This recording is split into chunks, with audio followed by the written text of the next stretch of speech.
Date with a Debut is recorded and produced on Awabakal country. Always was, always will be, Aboriginal land. At the time I wrote this, I was very ready to share this story. I was comfortable with the topic of fertility and IVF. Other people around me weren't as comfortable talking about that, and people weren't talking about it enough. So I felt this inner fuel to share, and I felt very comfortable putting it out there. Welcome to Date with a Debut, a podcast about debut authors, their incredible books, and their journeys to publication. If you are looking for a new author to discover or writing inspiration for your own story and you don't know where to start, this is the place to be. I'm Nick Wasiliev, host of the show, and I'm delighted to welcome another debut author in today's episode. You can find any books mentioned in today's podcast down in the description. We will discuss mild spoilers ahead, so I recommend you grab yourself a copy of the book now, or at least very soon. Wherever you are listening, thank you for listening with us and supporting the Australian book industry, and if you enjoy the show, hit us with a review, a rating, or a thumbs up wherever you get your podcasts. Lastly, this episode is brought to you by Podpixels, the ultimate storytelling tool for passionate podcasters. More on them later in the show.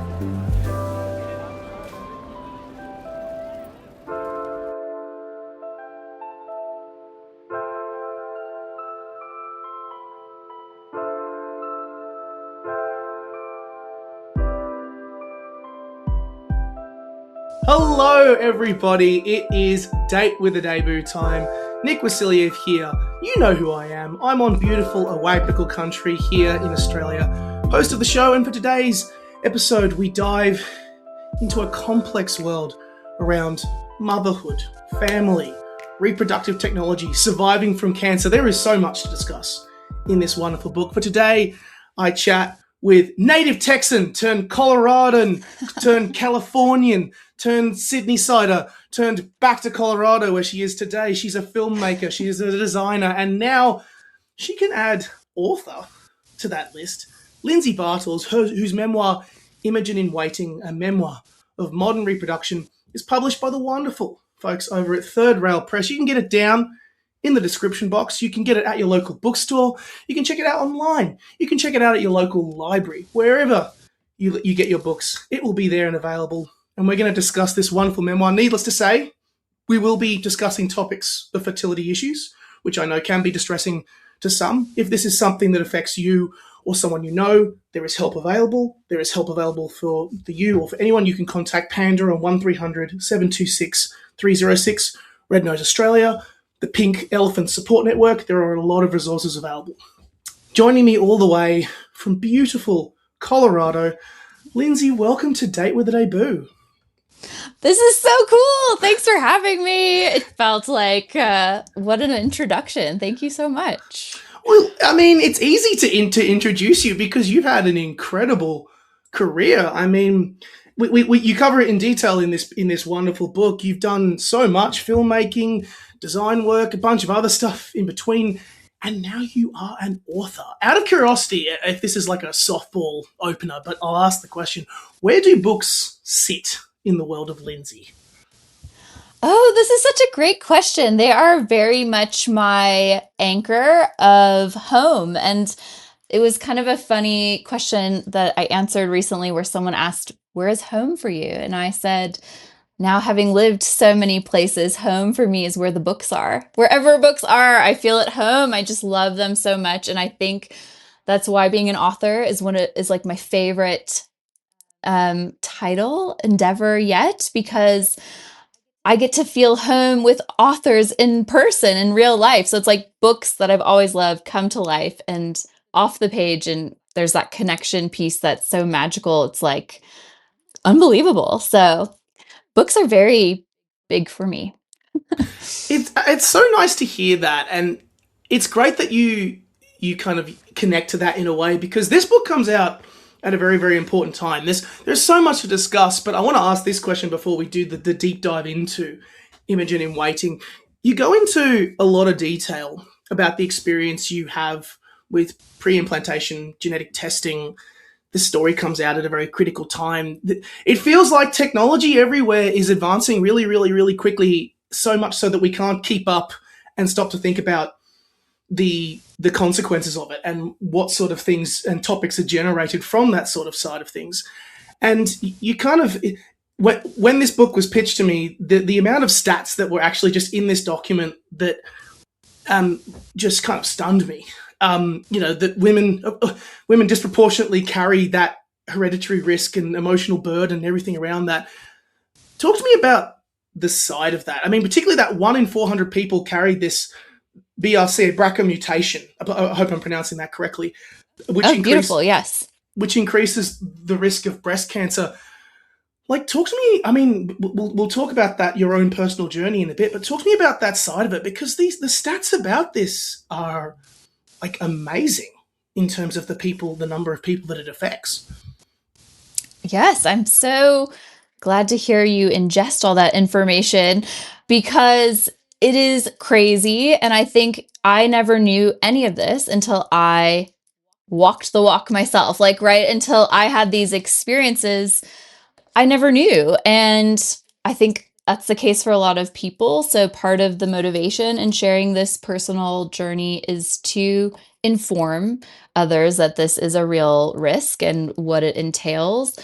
But along the lines of technology advancing so quickly, I was just thinking about this today, is that this book is a very human reaction to that, in that it took a while to get to these layers of reflection where I have this kind of conversation with myself to understand it and remember all these choices and things that I even experienced, because things are moving so fast. And as a human, to process our emotions, it takes more intention and time and space to catch up.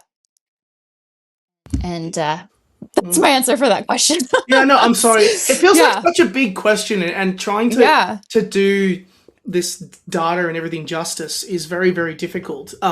But you do it. You have a great crack at it with this book and with this sitting with these topics and discussions. And this book came out, with Third Rail Press, and I imagine it would have been, considering the subject matter, what you're talking about, who you're talking to, in some instances as well. This would have been incredibly personal. Talk to me about that experience of getting published and that journey, because I got the sense that there would have been a very personal element to a lot of trust with your Oh, big time. It's interesting. At the time I wrote this, I was very ready to share the story. It was like I'd gone through all these motions and I came to a natural completion, and it felt like I was comfortable with the topic of fertility and IVF because I grew up with a dad who happened to have that exact profession. And then I was comfortable talking about having this embryo that I didn't know. And other people around me weren't as comfortable talking about that. And they also would kind of whisper to me, I also have embryos on ice and I don't know what to do. And people weren't talking about it enough. So I felt this inner fuel to share, and I felt very comfortable sharing and putting it out there. Maybe overconfident. And then I started to pitch it, and the big five publishers and agents were like, this is so beautifully written and tender and personal, but I don't know how to champion it in the marketplace. And this was in 2024. And a lot of these publishers seem to not want to put IVF specifically into big five books. And I talked to other writer friends and was like, what's your experience with a very personal memoir? I even asked some heads of publishing in Australia at a conference, or sorry, a festival once. And I was like, how do memoirs get published around here? Like, what's the secret way in? Because I'm really ready to share this story. And I think the general consensus was, unless you're famous and you already kind of have a following and people want to read your story, or you fell out of a plane and lived to tell the tale, it's a really hard sell. So I was like, oh, super deflated with that. But I kept thinking about it and wondering how I could make it better. And then this press, Third Rail Press, just came to life in 2025. So about a year after I started querying. And it was started by two women authors who one had a story of miscarriage, 3 miscarriages in a year, and how she found wonder and overcame that experience. The other had a story of how she experienced child loss in utero, so before the child was full term. And it's a beautiful and heartbreaking story, but they both were like, women need to see and read these stories on the page to know they're normal. And like, we all have this shared experience, and it shouldn't be taboo to talk about it. And it shouldn't be like, oh, somebody's going to catch that experience just by reading it. It's like a way to connect. And so they started this press called Third Rail as the untouchable stories in big publishing because they needed to be told. And it just like gives me chills talking about it.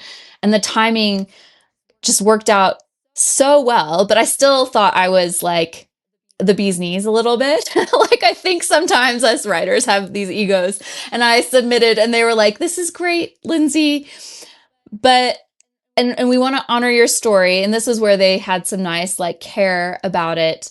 But if you want to be published, like, we need you to add more of yourself in the story and go a little deeper with how you're reflecting and feeling on it. And I was like, oh, wow, like nobody before gave me permission to like talk more about myself. And I kind of was sick of talking about myself already. So after like just the initial shock of like, oh, it wasn't a sure thing, I was like, okay, I can do this. And it took another couple months of putting a lot more into it that it started to become what it is today. And along the lines of new technology and being human, this book took a full like 2 years of crafting and recrafting and diving deeper to become what it is today with pride. But it's not like something that just came out of me and was perfect. Ad break time, stop the podcast. Hey everyone, just thought I'd stop to let you know that today's episode is sponsored by Podpixels, the Trent Dalton of professional podcast platforms. Question, do you have a desire for a great podcast? How are you going to build it? What about the design work? Won't it cost a fortune? Fear not, for Podpixels is a simple, done-for-you website service built specifically for podcasts. They are here to deliver that professional look to your podcast to make it easier for listeners to find your show, and all for one great monthly price. From hobbyists to pros, Podpixels has you covered. Their team provides domains, website hosting, backup, security, and support, handling the full setup and making sure that your show is up to date and allowing you to focus on what you do best, podcast. With Podpixels, you can achieve your full podcasting vision. They are the ultimate one-stop solution for anyone looking to build an online home for their podcast. Check them out below in the show notes and tell them that Nick from Date with a Debut sent you. Thank you, Podpixels, for sponsoring the show. Well, the way it has come out is absolutely amazing, and that is the sweetest transition to talk about this wonderful book. For everyone here on YouTube, this stunning cover is now up on the screen. And now we're at the part of the show where I like the author to give us a classic 1-minute pitch. I've hopped into the lift. You're coming up with me. What is Imogen in Waiting about? Oh, hey, Nick. So glad you asked. Nice to see you here. So Imogen in Waiting is the story of my experience as a carrier of this cancer-causing genetic mutation called BRCA1, and how I tell that experience to an embryo I created not to pass on this cancer-causing gene so that she wouldn't have the same experience I had. Sorry, I already personified her as a she because I learned in the US that she was female. And I call her Imogen, and it's the story of whether or not I bring her into being and how along the way I discover my capacity as a woman, wife, mother, and return to my creative self. Nailed it. Amazing summary of this story. And I just want to say that this book it has so many goals. It marches to the beat of its own drum, and it is a fantastic deep dive into the moral complexity that not only navigating surviving cancer provides, but also the world of genetic reproduction and how complex it is. And I think the best place to start with this story is a good time to speak about Imogen herself. Ooh. You speak to Imogen frequently, and one of the things that I think that I loved so much about this book, it's like you're sitting down and introducing her to your life. This Hmm. book takes the form of a three-part story. I feel like it's very personal, which makes it very personal. It's very intimate. I'm glad there is more you in this book. It's Oh, not thank you. it's not really a spoiler to say it that you try to bring Imogen into the world. The Mhm. moment that you discover the gender, and you're like, there she is. There she fucking is. It felt like the introduction, that touchstone. You call it like a touchstone moment. I got a sense that this book was, how do I put it? The way, a way for you to reconcile and examine Imogen herself. Your own Mhm. way to process her. This book feels like this is how Imogen will exist, and that's It's wonderful. so true. Mm. Aw, gives me chills. It was this very lofty, crazy situation to be in where I felt like I was playing God multiple times. But once I learned the gender, I was like, whoa, this is a potential me. And I really am grateful for my life, even having gone through the hard experiences. Like, if I quiet the noise of how everybody reacts and perceives it, I'm still here. And I'm like so grateful to be here. And if my parents had that choice, uh, and I wasn't here, that would be sad. It's so many levels. And so, yes, I try, and I have to still reconcile it sometimes because in the end, and it isn't really a spoiler. I think there's still so much nuance to understand about the story. I was unable to bring her into being, but it wasn't by choice necessarily. I mean, there was a bit of surrendering of choice, but it is a way to keep the idea of her, the potential of her, the inner growth that happened along the way, to kind of memorialize that, and to also share it with the children that I do have, that um, I didn't pass on the mutation to understand in the future why they didn't have their sister, and the whole struggle that happened along the way in that decision. It comes across beautifully, and I love that this conversation with Imogen really formulates the it frameworks the journey that you yourself on in the first part of this book, which you titled Before You, which I think I love the names of these parts. I think they're so wonderful. Oh.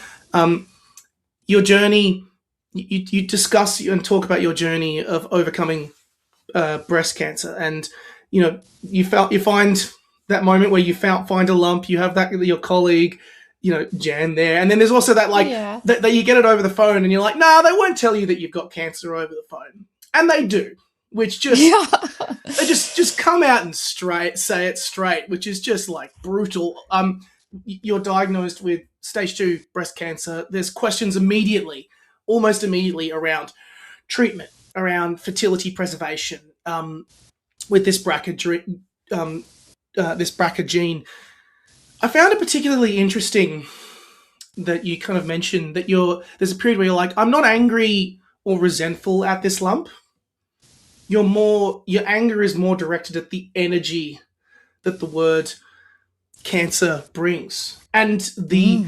it comes up with so many moral questions immediately. You're asked, will your boyfriend Mark, who is your boyfriend, by the way, like, My boyfriend. yes, will is he happy to fertilize the eggs? Like you're like, huh? I haven't even started like chemo yet. How do I even have this? How do I even begin to have this conversation with Mark? Like, do you release them to science? Like, there is so many moral questions being flung in your direction. Um, and tell me about. It's such a hard question to summarize again, but tell me about that, like where that journey just sits now in your mind, because this is even before we get to the two kids, the two beautiful children you have, and Imogen as well. Like that journey of in terms of managing cancer treatment, fuck me, it's already hit with moral questions already, just like overwhelmingly. So overwhelming. And I think this was part of me preserving this experience, is like I had to remember how hard that moment was. And now years away, like I'd kind of forgotten. And I kind of was like, I'm over it. Like I don't want to associate with cancer. Like this isn't a cancer story. Like you said, I just like the energy gives me the ick. I just wanted to move from it and get back to like this life that was so rich and I was living, and all these things were hitting at me and keeping me from progressing in a way I expected. And sitting in that moment, it was like, this is a lot. And I was like, okay, if I bring someone to being, they also might have to be faced with these same conundrums at a time they're not expecting. And I was just like, yeah, I gotta sit in that again. And it was like probably the most uncomfortable, unexpected, I don't know how to navigate moment of my life. And I just like miraculously got through it, and I explain how. And it's really like one tiny moment at a time, just the next prescribed thread got me through it, and I just couldn't think about it too much. I mean, I don't know if that answers the question. No, it does. And Yeah. it's actually a good time to also mention how valuable the framework around you is. I Mm-hmm. mean, the stuff that Mark also does, he signs on. I mean, I love the family around it. Your dad, let's just shout out the fact that because your dad had so much knowledge around this space, he immediately is a great source of support and information. But like, I love this family around you, what they do. Hmm. Talk to me a little bit about them, but also like having them just be work. Tell me about this family you have that helped you through this, because they're a major part of that. They're such a major part of it. And it's so funny because this was a time in my life where I talk about like having independence, and I don't want to live with my family. I don't want to need my family. And yet this all happens, and they all like rally around me, want to be there for me, and are available. And it's incredible because I don't have to go through the emotions alone, even though I have to go through the decisions alone. I think that would add a whole nother layer of pain and grief and sadness if I didn't have their support. And I'm very grateful for it. And so much so that even when I was like, I'm going to write this story, they were like, oh, can we like add chapters of our experience, like from our perspective? Because it was such a shocker. And I was at like this moment doing this thing, almost like I have a friend who just shared her memoir about 9/11 and breaking the news for it. And in my little world, it's like, where were you when Lindsay found out she had cancer? And everybody has their own tale to tell. Um, and I appreciate it. But I was like, I gotta, I gotta like narrow my focus for this story here. Thank you all for your contributions.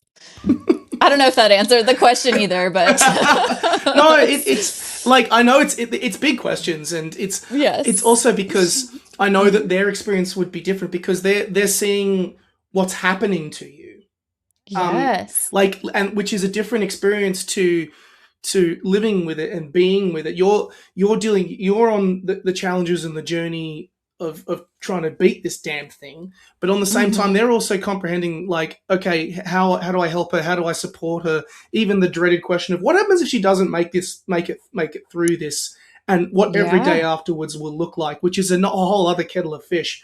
um, yeah, but you do make it through, you survive, and yes, you they're able to claim 23 eggs from you as well as part of that hmm, fertility preservation process, and then you have three successful eggs, which really hmm, comes to the crux of the second part of the book, which is with you. You title with you. The part you have the three successful embryos, two boys and one girl with the BRCA mutation. And that whole part where they say, we recommend that one not be transferred.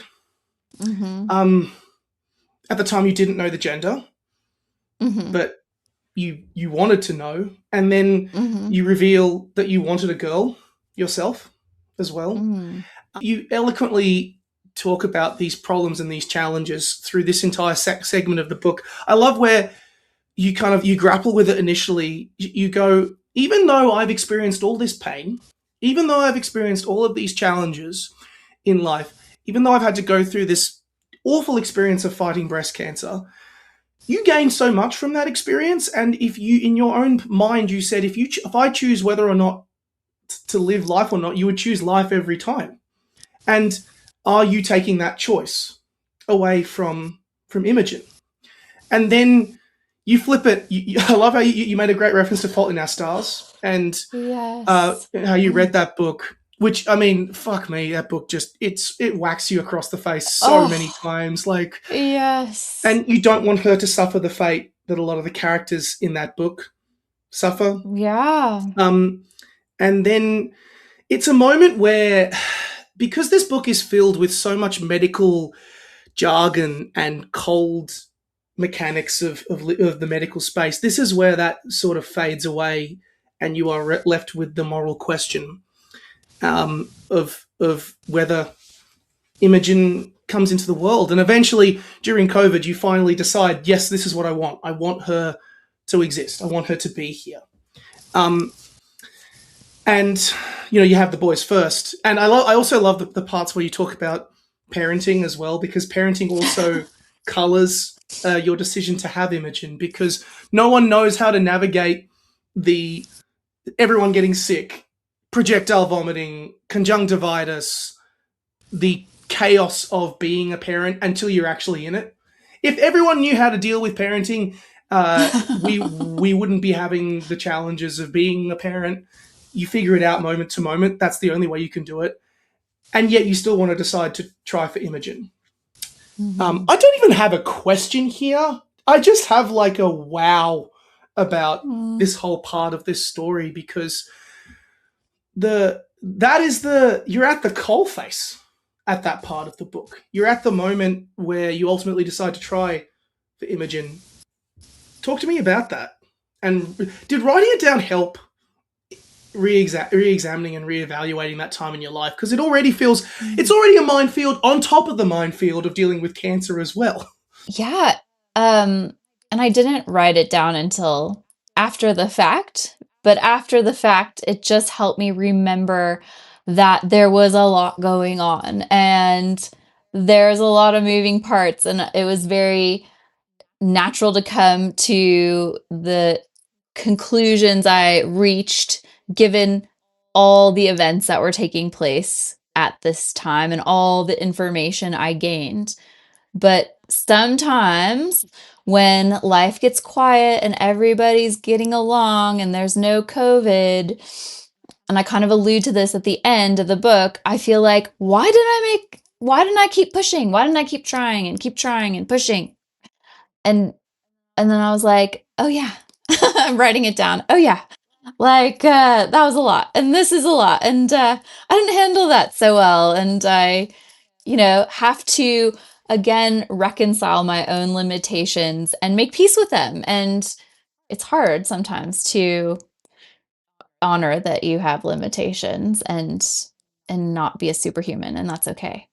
And that was part of why I wanted to tell the story, not and because that was something that was hard for me to reconcile, and I wanted to let readers know that it's okay to not do it all or have it all or be able to do it all, but to just be the best you and honor what that is. This leads nicely onto that last part, after you, Mm, which I loved. I always loved the, you know, examining this part, and I want to ask a different sort of question, because I okay. know that this book is the document. It's the document Hmm. of this experience, and I know at the time, there is an element of writing that down and telling your own story at the time, but now you've had a little bit of separation from it. You Hmm. now have had the chance to process not just cancer, not just this journey with Imogen, but then committing it to a page and having to edit it, having to examine it. What did writing this book? What did writing Imogen in Waiting, now that you have some distance from it, what did it teach you?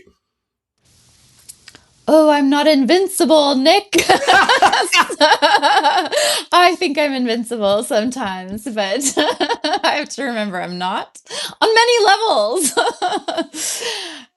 Not just physically, not just mentally, but also emotionally. And yeah, like I've said in the beginning, I was like, I got this. I need to write this story. And sitting down and dropping into these scenes, I was like a blubbering mess. And I was like, oh my gosh, like, did I not process it enough in the moment?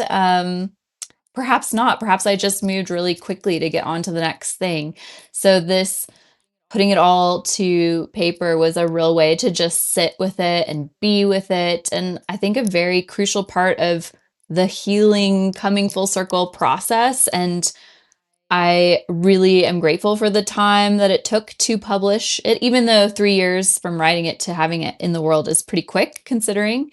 It really allowed me to be comfortable with the material so that I can talk about it and not fall apart, and just be in a place of offering and sharing with a groundedness that wasn't accessible to me in the beginning and I was surprised by. Out of curiosity, and pull me up if this is too personal a question. Okay. Where does Imogen sit for you now? Where is she? Yeah. No, that's a really good question because some readers have told me I think of her as a real person because I gave her a name and kind of personify her in this story. But for me, she's just a potential, an idea. And I kind of feel like she's still kind of hovering around and a part of our family, but like as a kind of mystical entity that doesn't exist, but it's just like a feeling that we all now carry with us because we've gone through this journey. And even my children, like, and you see in the story, they ask about her, they wonder where she is. And I think just talking about it honors that, like, we all put energy and feeling and hope and love into a potential, and that's cool and it's okay. And it's like just how we honor it now is like an idea, but in a way it's like a physical book, and that's really cool.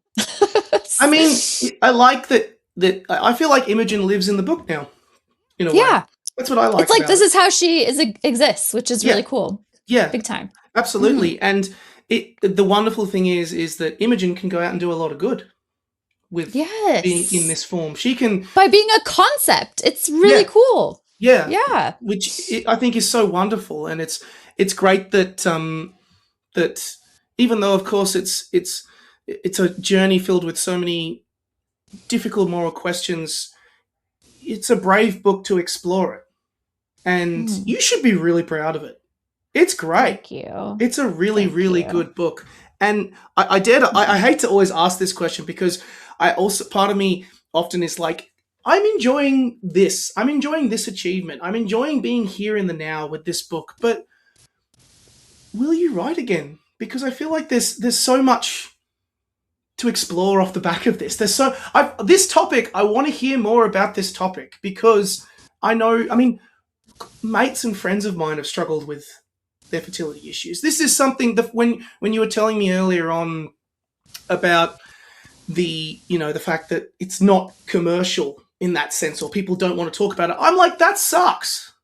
It That does. sucks because this should be talked about, not just for Hmm. other women to talk about it, but an educational element so the partners of those women know what to expect, know what to do, know how to help. Um, Hmm. will you write again? Will there be more? Oh, thank you. This is a very lean story, and there are more experiences to share, and it definitely has like whetted my appetite for writing. I love it. But I want to explore a lot of real experiences in fiction because I feel with memoir, especially writing about my own family, I just wanted to be respectful and careful and really keep it from my own perspective, since it's my memoir, that sort of thing. And after going through surgical menopause, I'm like in menopause in my 40s and on hormone replacement therapy. And that has like a whole effect with my partner, my husband, and my children. And my children are getting older, and it's all new territory every day. And I'm like, I want to write about these things, but I don't want to throw anyone under the bus. I don't want them to have their names on any more books of mine. I want to like everybody just be free of being attached to that being them, but like just have a little fun on the page and contribute some more experience and make it feel true, but in a fictional story. So that's my next endeavor. I'm super excited to hear about it, and I'm glad that it's lit a fire. I'm glad, very, very Thank glad you. that it is lit a fire in you and seeing what comes next. Hey everyone, Nick here. I'm excited to announce that I have launched a brand new book newsletter featuring book reviews, recommendations, latest news from the publishing world, opinion pieces, short stories, and more. One monthly newsletter, no spam, just the good book stuff. The sort of email you're glad shows up in your inbox. Sign up now for free, and for a small additional monthly fee, get early access to Date with a Debut episodes and exclusive content, including special extra episodes with our guests, Second Date, where they run another gauntlet of rapid-fire questions. Subscribe to my newsletter in the show notes below. We'll finish this podcast, we'll finish this discussion with a rapid-fire question part of the date, where I basically fling a bunch of books at you and you give me the first answer that comes to your head. Okay. How does that sound? Okay, let's see if I can handle it. That's I'll right. try. Prepare yourself. It's not that scary. But first and foremost, one of the things I love to talk about is other books and book recommendations. And my first question is, as someone who loves books, what's your favorite book that you've read in the last 12 months? Oh my gosh. I wish I could think of an answer right off the top of my head, but I'm going to plug 2 books I read this month because my brain capacity is very narrow right now. So I read Lit by Anna Woods, and she's also debut, and it's a psychological literary thriller, and it was all in one character's head the whole time, which was a lot, but it was so uniquely and beautifully phrased that it allowed me to kind of have a grasp on kind of the beauty of the written word and wanting to go back to that. So that was really beautiful from a craft and introspective perspective because I don't normally read thrillers. And then I recently read Anna Johnston's When Lemons Give You Life, and it just made me feel so good. And I needed that in this pre-launch period where I was kind of a bundle of nerves of I got to make sure I do this and that and show up how I want to show up, all those things. But just reading that book was such a comfort for me. And I just would recommend both of them. They were so lovely. I've heard about When Lemons Give You Life, and I haven't read it, and I really want to. So hearing that it's continuously being recommended by other people makes me go, okay, well that's going up the list of things to recommend. So yes. What's your favorite debut novel that you've ever read? You may have already asked this question, but what's your favorite debut that you've ever read? Gosh, these are great questions. I'm just going to give myself a moment to think about it because sometimes I'm I cannot believe that was a debut. Okay, honestly, my Rolodex goes back really far, but I can only think in very recent terms. And I believe this was one of your recent guests. I really loved Katie Hoskins' When the Party's Over. Yes. And I couldn't believe that was her first book. I was like, this is so good. And it has all these elements of things I want to talk about. And she just wove it in so well. And I was like, how did you do that? And she's so calm about it. She's just like, what are you talking about? I don't know. I was so impressed with her. She's so cool. I love Katie. Yeah. And actually, this is a good Yes. chance to talk about. I've shouted out her book once or twice. I've gotten a lot of Yeah. response off the back of her coming on the show. It's one of my favorite books of the year so far, When the Party's Over. So good. And hearing that it's Yes. going to be made into a show as Oh, I well. know. It's so Go, exciting. Go, Katie! I loved it. Katie! We're That cheering is you on. that's actually a Yes. really great segue to my next question, because Okay. Katie's book, and one of the subplots in Katie's book deals with kind of topics of fertility in a very major way. Yeah. And I was going to ask you, because you kind of said that you were interested in, it's lit a fire under you, this kind of doing this book. Are there other examples of books that you've gravitated towards that talk about this topic in a way that you think people should know more about? Yeah, that's so good. I kind of feel like I hope to capture a way through that is kind of not taking life so seriously. Like, because that's something as a person I'm more curious about. Like, I want to kind of look at life a little differently and not make it too heavy. But I know there is heaviness in life. Like, there's a balance with everything. And I have to say, the wedding people, and I wish I remembered her name off the top of my head. Allison. I can find it for you. Okay, yeah. Please don't have me on there not knowing her name. No, that's all right. Well, Allison S. Bach, I think that would be amazing if I got it. The wedding people. The wedding people. I'll check. Let me. Allison S. Bach. Yeah, hang on. The wedding. Yeah, you nailed it. Nailed it. Okay, Never in doubt. that book is amazing, and she's a creative writing teacher. So it's not her first book. It's about this woman who goes to this special place, like on the East Coast of the US, to kill herself. Like that, who wants to read that book? I don't think anybody would want to read that book. And it's an amazing, unexpectedly hilarious, human, incredible book. I'm not kidding. She like kind of gets whirled up in this wedding party that is also there for the weekend. And they can't not exist with each other, and they influence each other's lives, and like where it goes is so unexpectedly incredible, beautiful, human. I'm just like, that book is a masterpiece to me. It's I'm, as you could probably tell from my book, like pretty fast writer. I'm kind of like a fast person. I'm kind of fast on the page. That book is like very well paced and like detailed and slow. I don't think I could. I mean, it's just not my style, but it's just so good that it's a book I want to reread and study. More books about death, to be honest. Like, I know. I'm gonna write about death. Like, I really want to write about death, and yeah, you got that out of me. Yeah, no. I feel like I have to, because I want to understand it. I want to actually face it and like look at it and all those things. And on top of it, like I've been very lucky to have a couple of books that examine death on the show. One off the top of my head, which is Carly J. Metcalf's Breath, and she has spent her entire life in medical, like basically in hospital, dealing with multiple different issues.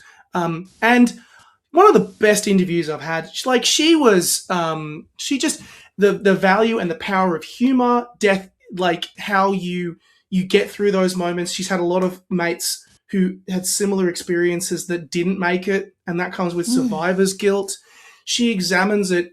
Her memoir is wonderful. It's an absolute favorite of mine. I absolutely love it. And if you need a good book about death, written by someone who also no fucks given, that's good. You will like her, Carly J. Metcalf. So shameless. You know what is so creepy? That someone this morning recommended that book to me.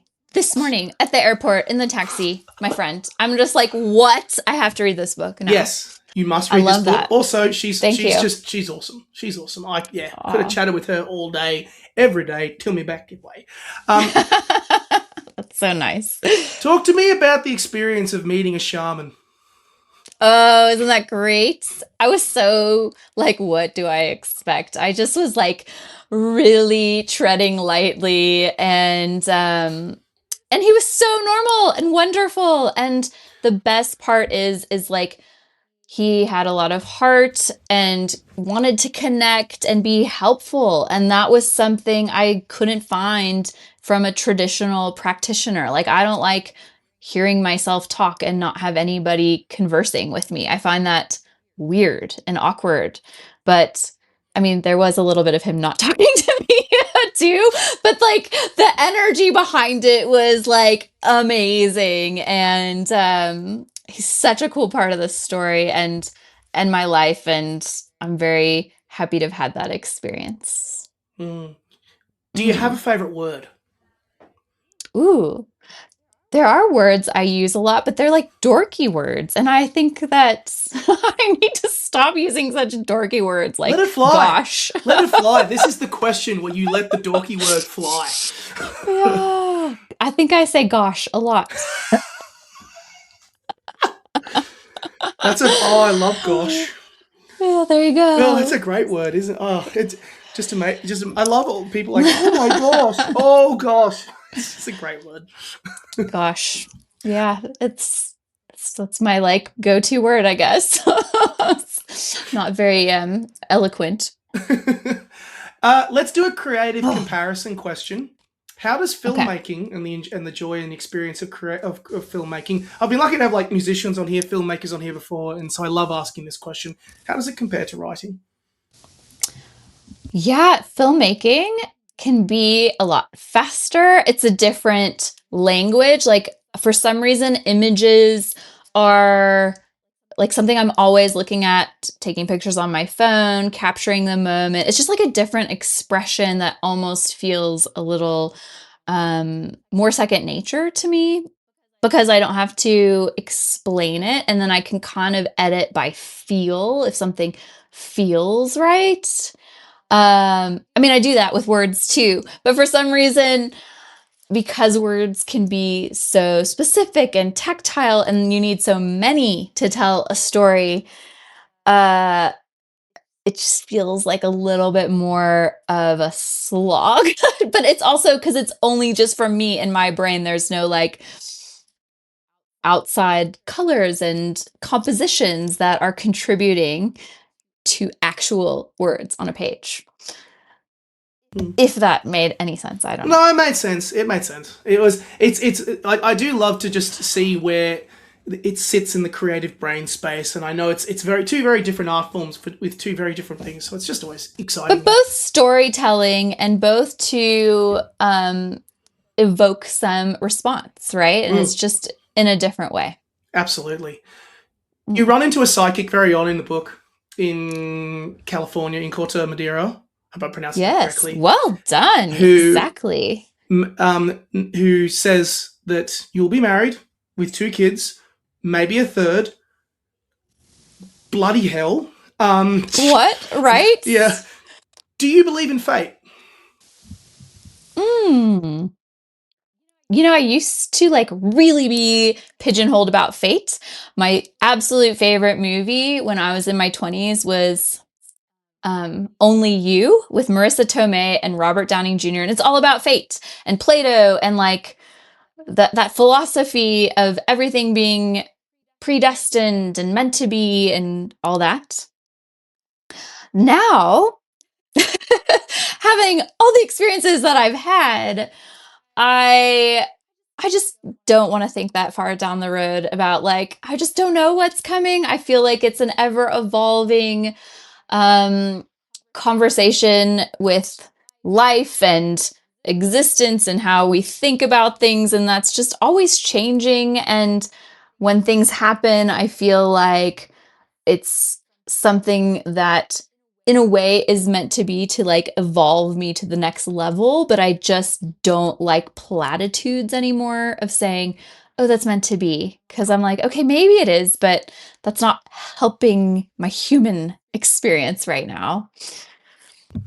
That's interesting. It's interesting that you've kind of that journey that you've kind of gone on to that. And yeah.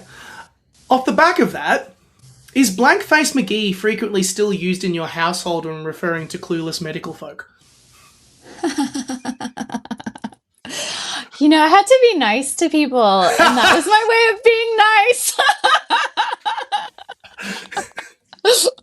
I had to keep trying to think of different ways to be nice and funny. No, I don't think I say that out loud ever, but it worked on the page. It worked great on the page. Thanks for asking. And my final question, are you happy? 100%. Yes, I'm very default happy, which is wonderful. And when I'm not, I quickly recalibrate there, and it's a lovely thing. So, Lindsay is happy. Asking. Lindsay is okay, and that is all I need to know, because and it's wonderful that I get to chat to you and talk to you and pick your brains about this wonderful book that you have put out, Imogen in Waiting. For everyone listening, we're actually about to go and record a second episode straight after this called Second Date, which is on the newsletter. You can check that out. You can sign up in the description as I hit Lindsay with more questions about her reading habits and more sneaky little Easter eggs from this book. But for now, Lindsay, thank you so much. For everyone listening, Imogen in Waiting is published by Third Rail Press. You can get a copy in the description. You can check it out at your local library. Wherever it is, you can get a copy of it. It's been a pleasure having you on Date with a Debut. Thank you. It's been so much fun, Nick. I really appreciate it.